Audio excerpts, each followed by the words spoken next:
Hello, this is M, your host for the podcast VG.Cantina, and I'd like to welcome you all to the very first episode of this podcast series. Like I said, my name is M, and I'm here to talk about video games in general, news, my thoughts about games, what I've been playing, all that sort of junk. Probably also be talking about different things as well, but we'll see how that goes. But for now, let's go ahead and get started here with our very first topic. It's going to be the state of play that is announced for Thursday, July 8th. Obviously, this information is a little late to the party, but just wanted to go over it because I will be doing daily podcast recordings, or at least I hope to. It's going to be this Thursday. It's going to be centered around Deathloop, and I believe it's about 30 minutes. It's also going to have several views of indie titles and third-party games.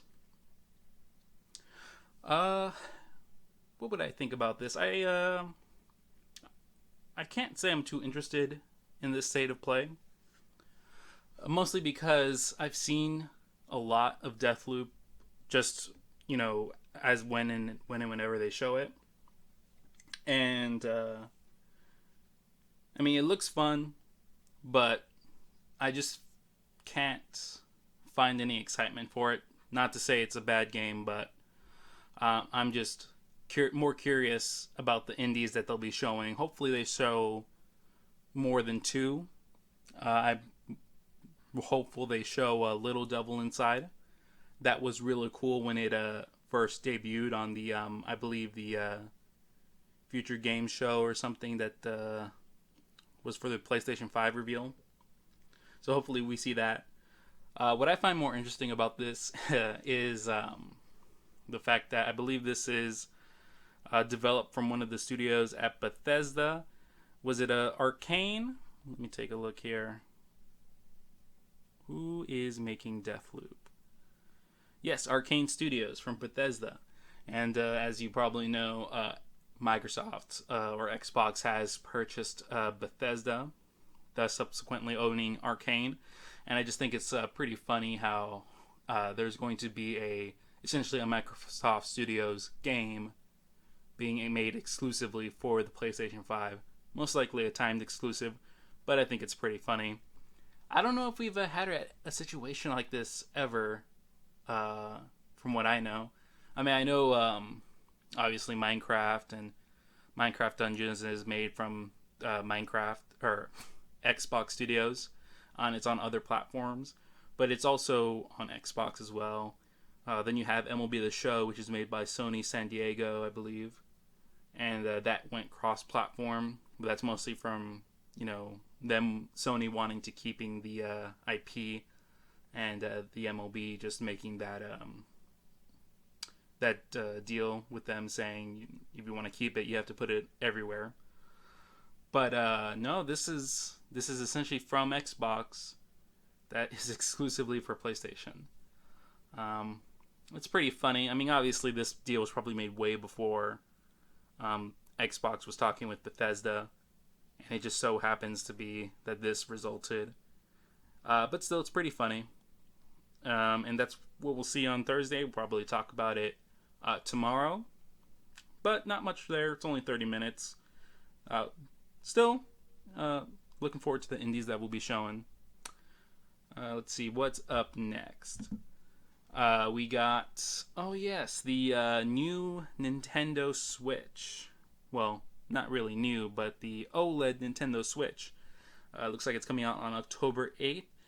And people are somewhat upset with this. And I kind of agree with them.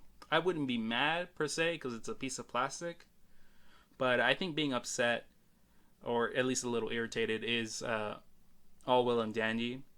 Obviously, if you don't know, the Nintendo Switch will be receiving an upgrade of an OLED screen with a new dock that now has a LAN port. And I believe, obviously the OLED screen, but it's also slightly larger. So it's much more appealing in the handheld version of itself. And it's, I believe, $50 more.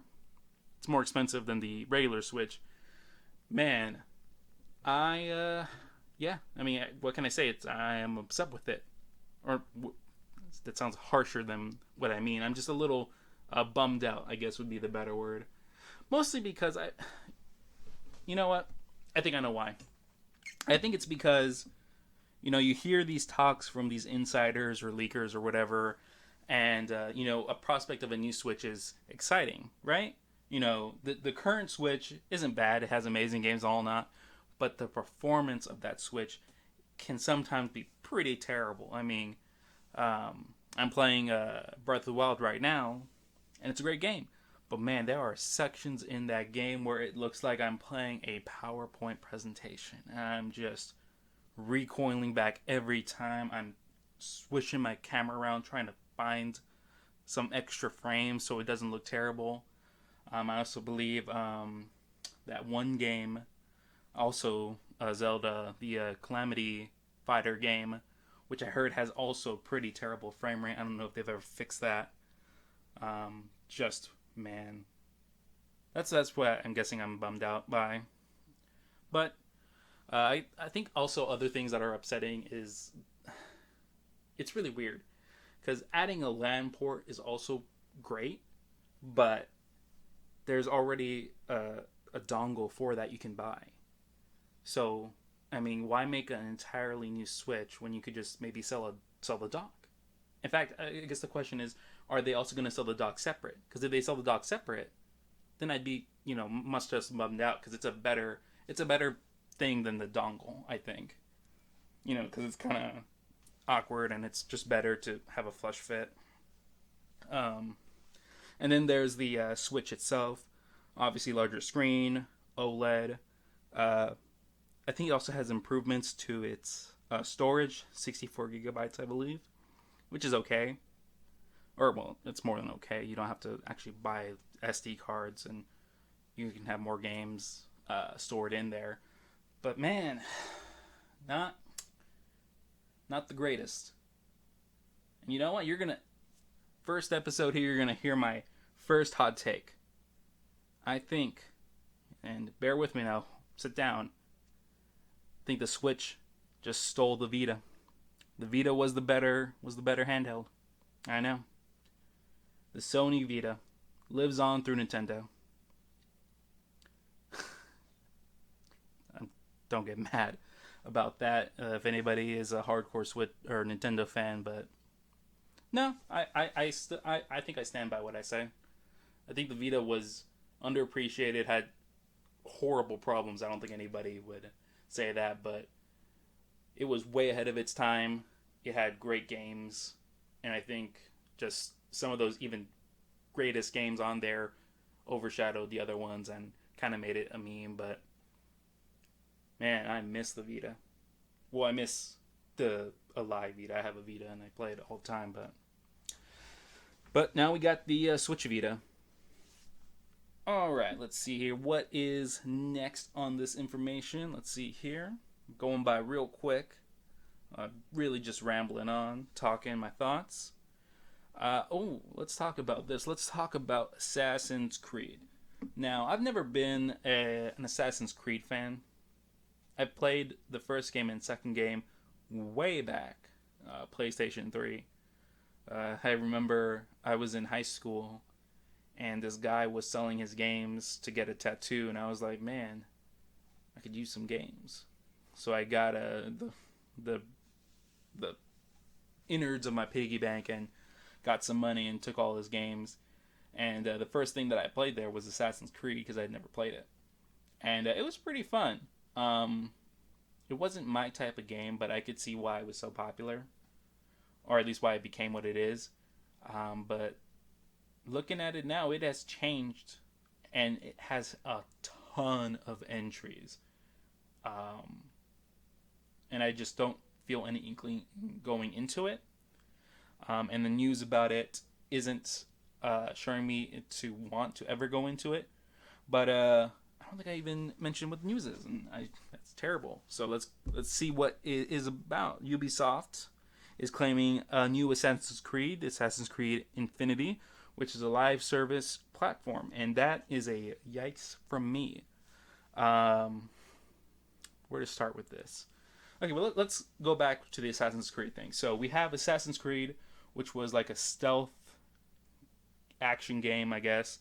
You go around to the past and assassinate figures and get information and whatnot. From what I remember way back, obviously I'm not an expert.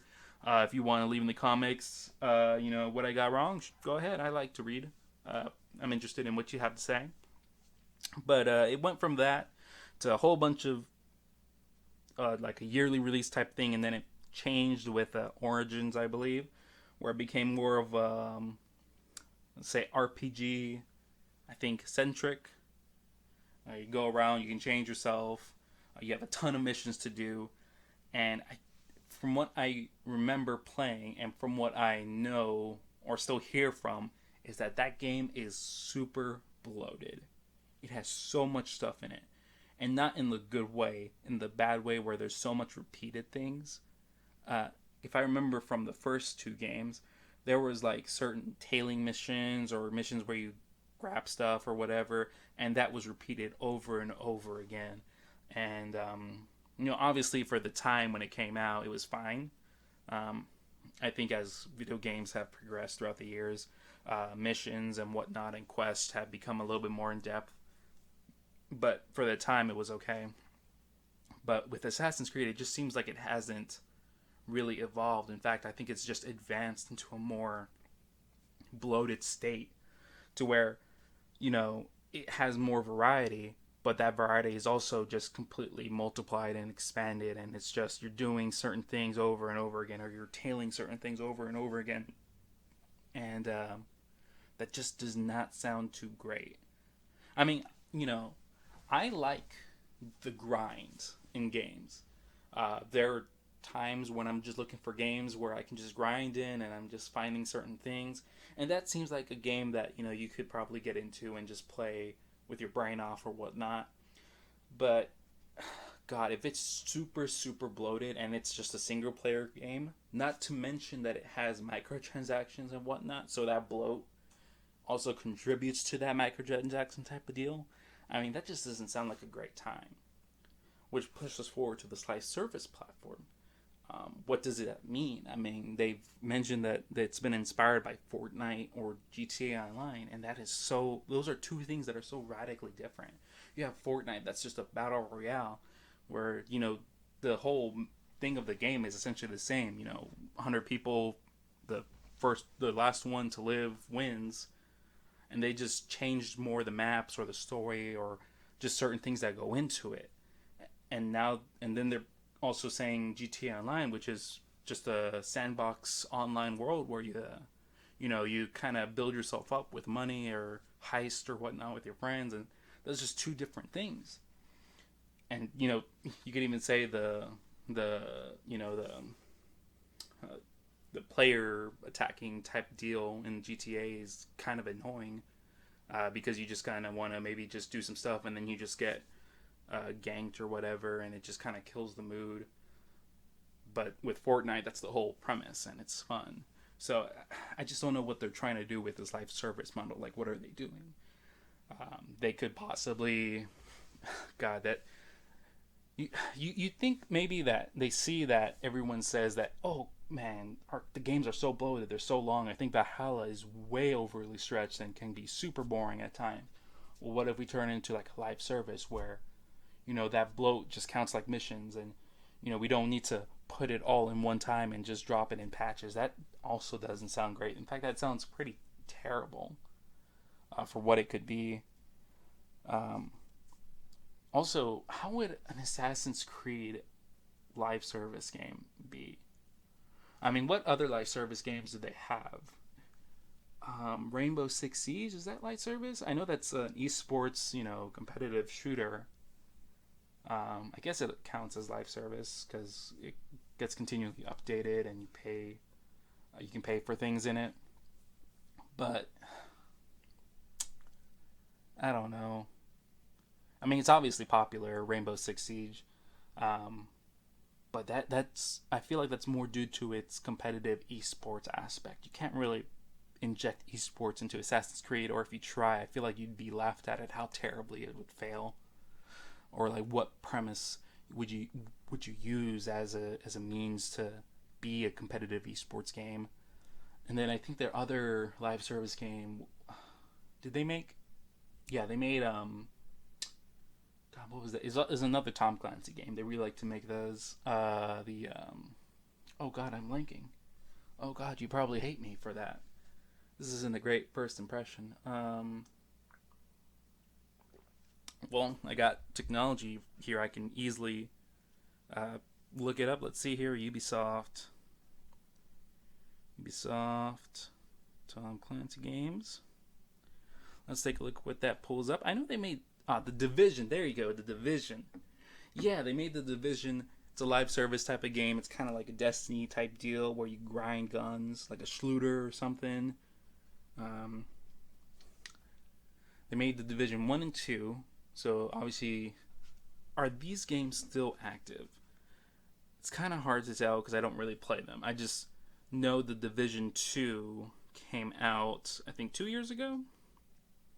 Let's see, when was it? 2019, February 7th. Yeah, 2 years ago.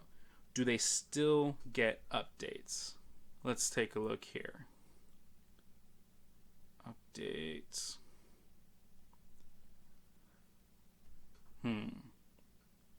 News updates.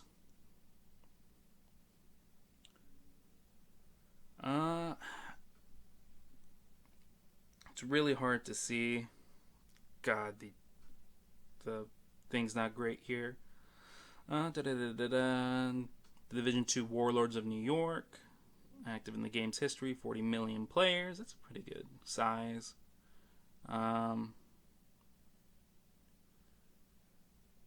The Division Heartland, free-to-play game set. I'd never heard of this. What is this? Ew. I'm just gonna, you know what? Forgive me for making a guess or putting my foot forward on certain things here. You can go to the comments and tell me how wrong I am or how great The Division is. But I don't know. It doesn't seem like there's a lot of heavy support for it, or at least I don't remember hearing too much about it. I remember the Ubisoft E3 presentation. I don't remember The Division. There was the Rainbow Six update. There was the the Tom Clancy Extraction. There was the Mario and Rabbids thing. What else? I think there was that bike thing, the gliding thing, basically the extreme sports game, which I think is also live service. Oh my god! And then maybe some other stuff. So, yeah, just 2 years and not a lot to go on. I mean, obviously, you can't expect there to be constant updates on games, but I mean, if I'm thinking correctly, Ubisoft has a lot of live service games. I think they also have a phone game that's also kind of like that, where you get Tom Clancy type deals, type characters, and you use them in an arena type thing. I don't know. I don't think this is gonna work. I think it's gonna last 2 years, just like the Division 2. It'll piddle out and might kill just the Assassin's Creed franchise. I mean, how big is the Assassin's Creed franchise? I'm pretty sure it's fairly large, but I mean, if you look at a whole bunch of other IPs, when they go into these types of online market where they're just riddled with microtransactions and whatnot, they kind of kill themselves, and it's really sad to see. I think they stated that they're still working on the on like single player Assassin's Creed games. So that's pretty good. I mean, if the trade-off is that this Assassin's Creed Infinite live service thing is like a thing, but that means that their single player Assassin's Creeds are, longer in the oven to be produced, then I think I'd be fine with that, as long as the single player Assassin's Creeds are, really well done and, just don't have that heavy microtransactions type of deal that has been in their games for a little bit. That'd be pretty good. I think that's a fine trade-off. I also think that they hinted at Splinter Cell, Far Cry, and Watch Dogs. No. No, I'm sorry, no. That the creative directors of those games will be on Infinity. Assassin's Creed Infinity. Those are some pretty... I enjoyed those games. I like Splinter Cell. Far Cry 2 was pretty good, and Watch Dogs Legions was okay for what it was. But I think at the end of the day, I don't have a lot of hope for this game. I'm interested to see what they'll do with it, because, I mean, like I said, how do you make a live service Assassin's Creed game? It's pretty weird. I mean, there's obviously ways you can do that. There's been multiplayer in it for some games, so I'm pretty sure it can be done, but how are you going to be able to stretch that content for, as they put it, a long time? I don't know, man. I just don't know. Alright, let's see what else is on here. What else do we have news of? Let's make the rounds here. We got any GTA news? Other than maybe it being 2 years out? Man. You know what? That is a good comparison. Ubisoft to Rockstar. Rockstar with GTA Online, essentially GTA 5, made bank, or making billions of dollars, and now there's no GTA 6, or at least there won't be for a while, and they've just kind of coasted by on it. Obviously, they made Red Dead 2 between then, and it's pretty great. It was a pretty great game. Some issues, but overall just top notch. But really, you see that live service creep in and just kind of destroy that franchise of GTA, not by making it unneeded or hated, because people want a GTA 6, but now why would you make a GTA 6 when you can continually milk GTA Online? But they're saying that there's going to be one out in about 2 or 3 years. So let's hope let's hope we see it. Hope it's great. I'm pretty sure it is, but hope it's what everyone wanted. I mean, what else could you add to GTA?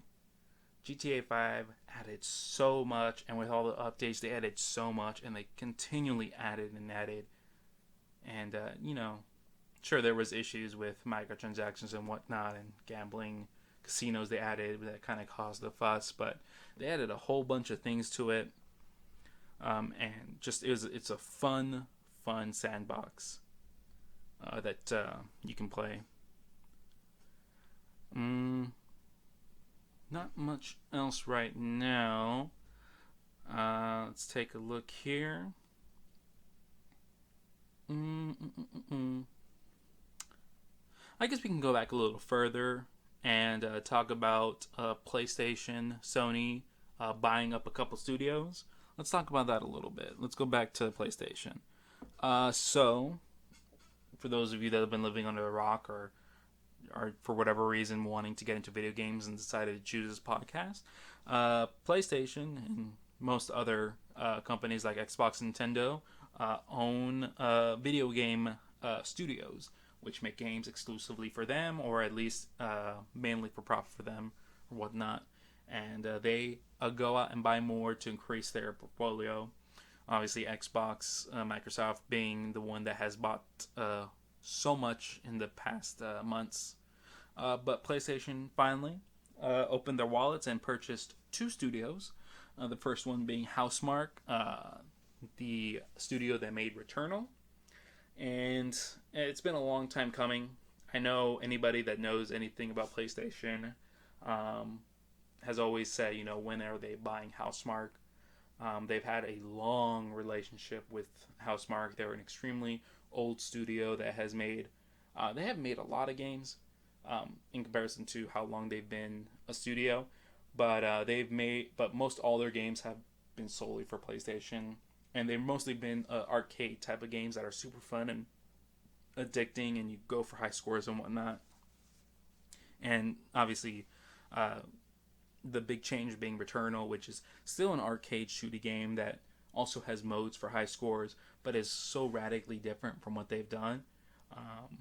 And it's been really well received that it's, really happy for them to be bought out by Sony, especially since there was that time when they released that blog post saying that their style of games, the arcade style, is essentially dead, and people were really worried that they were going to go out of business.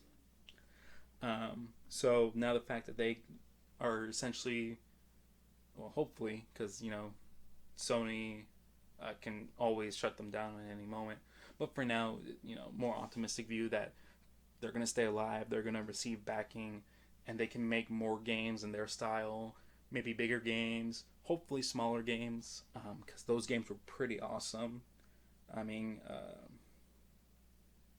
you don't get a lot of these arcade style games, at least not from, larger quote-unquote studios.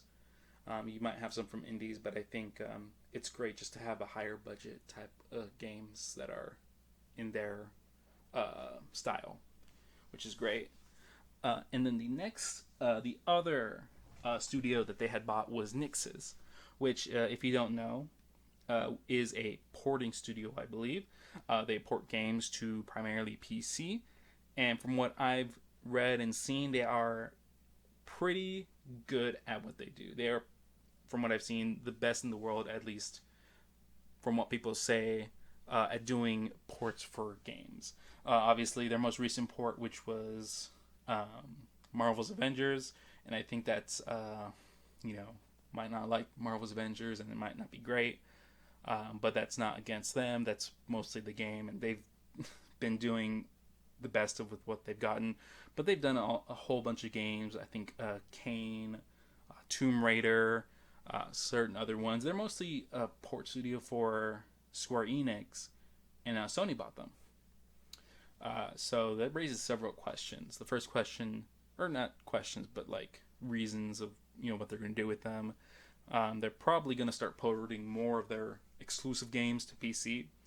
A while back, they sent out a presentations to their investors, I believe, and just showed that they've received money from the PlayStation PC versions of the games they released, or the singular one which they showed, which was Horizon Zero Dawn, which I believe received back like a 250% margin or something. So, and then Days Gone also came out, and it was like number one on the Steam charts, even beating out Mass Effect, the collection, for like a week or so, or something like that, or for a day, which is pretty impressive, because I mean, when Days Gone came out, it was not liked. I think it became a little bit of a cult classic with its players, but I think generally people did not like it, and that was for several reasons. Some for the story, some for how optimized it was. It got better, but first impressions are key, and it kind of stumbled. But when it came out, PC got a breath of fresh air. So I'm guessing PlayStation, seeing all this money they can get after the fact, because these games are old. I mean, Horizon Zero Dawn came out in 2017. Days Gone came out in 2019, I believe. So, I mean, they give those games free now on PlayStation, essentially. So if you can make a whole bunch of money on PC on super old games, or relatively old games, then why not? And why not get a studio that is essentially the best in the world at doing those ports? And the second thing that is interesting is, like I said, Nix's essentially only, or mostly, did work with Square Enix, moving their games to PC. So, what's going to happen with Square Enix now? Because I know Nix's isn't a well-known studio, but clearly they do good work. And I'm curious to see how Square Enix's next games are going to look like on PC. Because you can't just, take away something that was really good for you in your game development or game porting and expect it to be the same. Something's probably going to go south.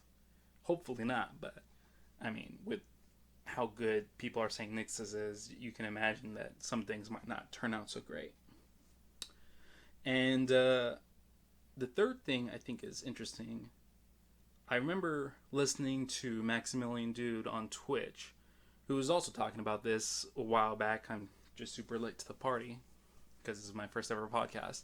And I believe he was talking about, I forgot who, maybe it was Iron Galaxy or something, a studio that was also a port studio.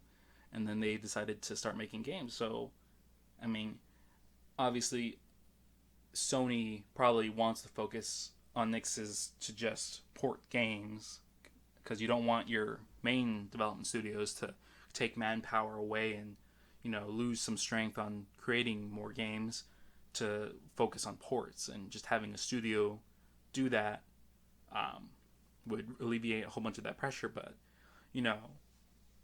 Nix's could also start making games. I doubt, Sony would just buy them and leave them as a studio. I mean, you'd imagine they'd also absorb them and put them in with a certain team or whatever, kind of like ICE, which is, I think, is a technology development studio. I could be wrong. You could tell me if I'm totally wrong on that in the comments. But they would do something like that. But if they keep them as a studio, it's possible they could also make their own game if they want. I mean, I'm pretty sure they have a fair amount of developers in that studio. So, hey, you could have another studio that maybe creates a good hit for the PlayStation Studios portfolio. And then moving on to the third thing, it wasn't really an acquisition, or at least an official one. It was a Blue Point. Well, obviously, Blue Point has been very close with Sony for a while. They helped do several ports and collections. I think they did the Nathan Drake collection. I think they did a collection of God of War, or at least a port of 3. They did, what else did they do? I think they also did the remaster or remake of Shadow of the Colossus, but I think they also did the collection of Shadow Colossus and Eco for PlayStation 3, if I'm not mistaken. I'm pretty sure I was looking through some of their catalog, and I think they've done that before. And then they did Demon's Souls, which came out and was an amazing title, visual, looks wise, and just the amount of care and respect they gave that game, it was just amazing. And when the Housemarque acquisition came out, and Sony and whoever were releasing the graphics saying "Welcome to the family," Sony Japan on Twitter tweeted out those graphics, except instead of Housemarque, it was Blue Point. And obviously, could have been a mistake. Those things happen. However, the graphic firstly showed the logo for Blue Point. So, I don't know if you know the logos look like, but Housemarque's is like a gear that's white, and Blue Point's is a big blue circle with a white dot on it. It's really kind of hard to mix up. And then on the background for the Housemarque, it included the Returnal box art, or at least Celine, who's the main character, in the graphic of all the other IPs from all the other studios Sony had. In the one that Sony Japan sent out, which was the Blue Point one, it had Celine, the Returnal one, but also the Demon's Souls one as well. So you can't just accidentally put the logo, make a different background graphic that shows not only Blue Point's game they just recently released, but also Housemarque games that was just literally announced as an acquisition. So everybody is saying or thinking or positing that, yeah, they bought Blue Point, which makes sense. Obviously, they are a talented studio. I can imagine that other groups are sniffing around, looking to maybe buy them out, because in my personal opinion, and I believe in a lot of opinions, they are the world's best remake studio.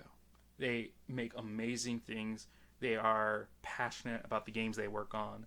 I mean, it's just amazing what they put out. And I'm pretty sure any studio, or I'm sorry, not studio, but any publisher would love to have them remake their old games. Because remaking old games is extremely profitable.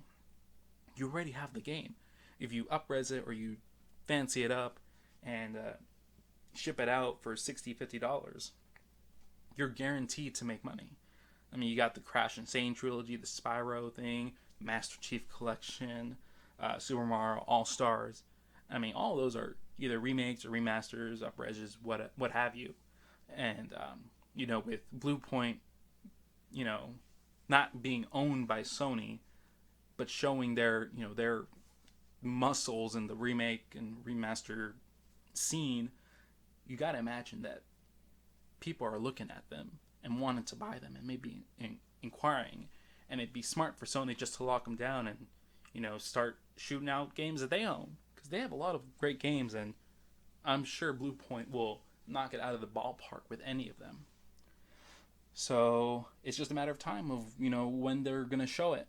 I was surprised they didn't show it, that week or even, up until today that they bought them out. Maybe they just want to control the narrative and just say it when they want to say it, so they pushed it back way farther.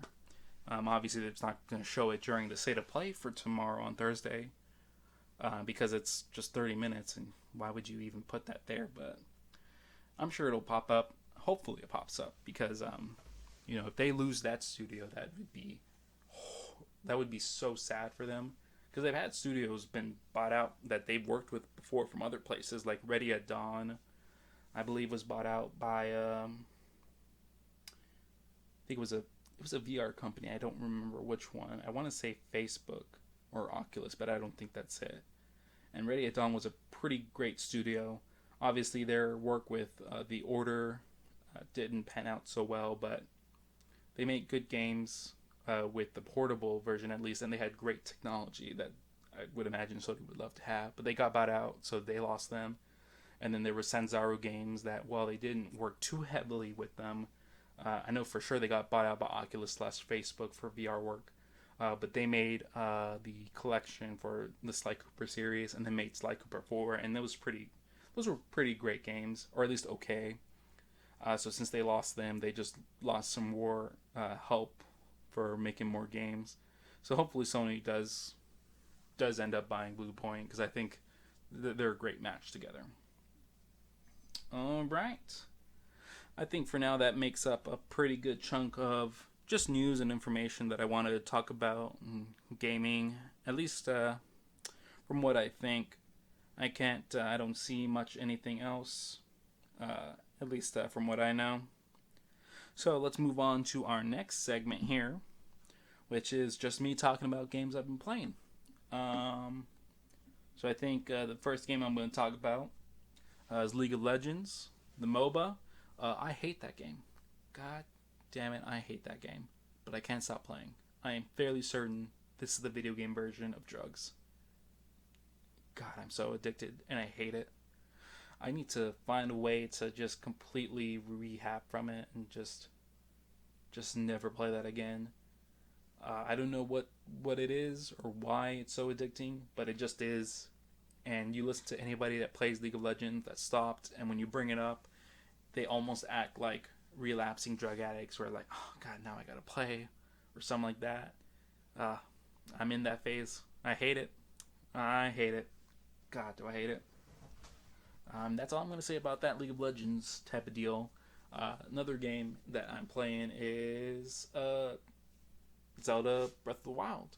I had initially played it when it came out, and for whatever reason I stopped. Maybe it's because it was an open world and I was feeling a little bit of fatigue from it. But I decided to pick it back up just to play something where I'm just walking around and, changing my character, grinding a little bit, just doing all that type of stuff. It's an amazing game. But I feel like a lot of people put too much...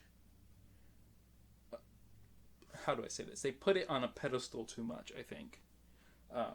It's an amazing game, but there are some serious issues with that game. Like I said earlier in this podcast, I mentioned just the frame rate where it dips so low and it's so bad. But that's not the game's fault, obviously. That's more of the system it's on. But I think also some other things is people don't mention how empty that game can be. There are sections where there is just grass. And obviously it's filled to the brim with stuff of things to explore and story content that's peppered everywhere, so wherever you go you're progressing the story. But there are certain places and areas where it's just fields of grass. Just fields of grass. The same enemy type over and over again. And it can get tiring sometimes. I just feel that sometimes. I think an example of this, it's literally like almost early in the game after you jump off the plateau and start your adventure. After you get the player glider and you have to go to the specific marker, there are parts where it's just grass. Not like there's forests or like small pockets of forests on the side, but for the most part, it's a straight line of grass, of open plains. You don't have a horse or anything. You probably find one if you seek it out, but if you don't even know about that, then you're just walking and running and having your stamina constantly depleted, and it can get pretty boring at times. And obviously people will say, well, there's enemies sprinkled in and out, but like, they're also the same types of enemies. So if you fight a group of koblins or whatever they're called once, that's it. That's the entire experience that you're gonna experience for that specific type. And then you have a variant, which is this tall ogre thing that I don't know the name of, which, sure, it adds difference to it, and I feel like people just overhype just certain things about it. Like, oh my god, they throw an enemy or whatnot. It's like, yeah, but experience once, that's it.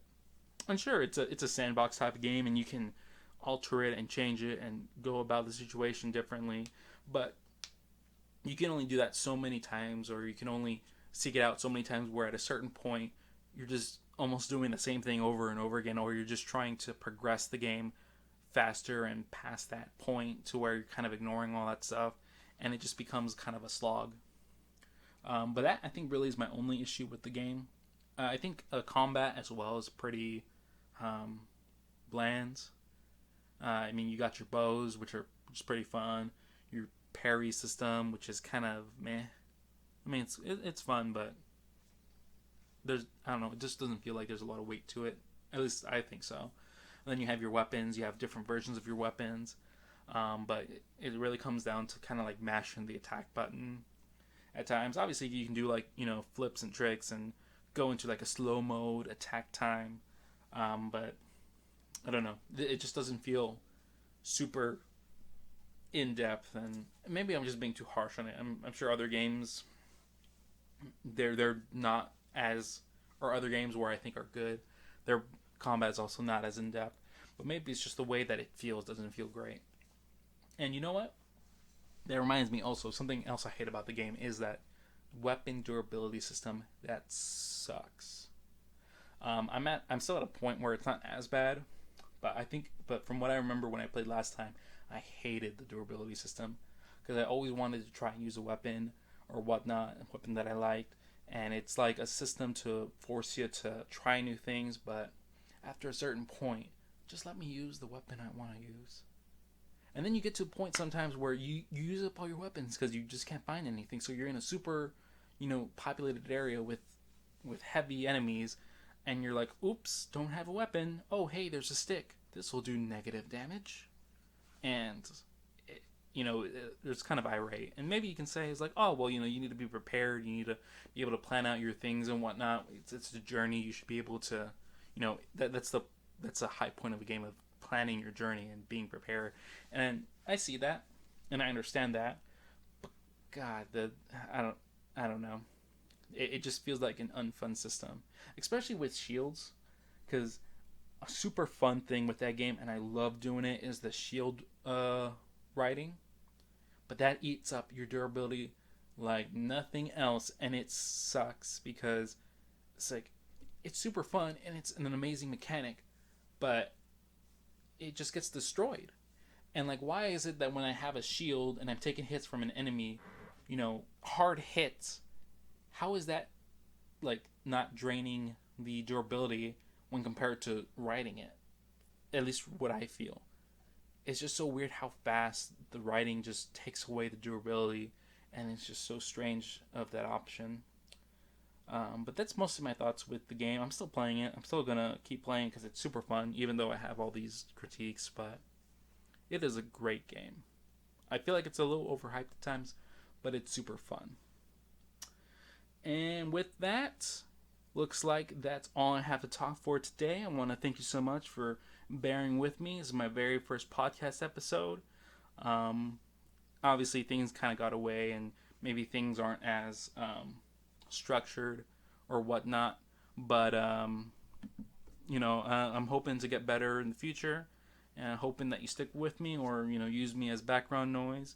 I want to thank you all so much for listening to me. I'll be back the next day talking about the everything that's transpired with the state of play and whatever news that might come, and we'll go from there. See what else I played and what else I think about. Enjoy your day.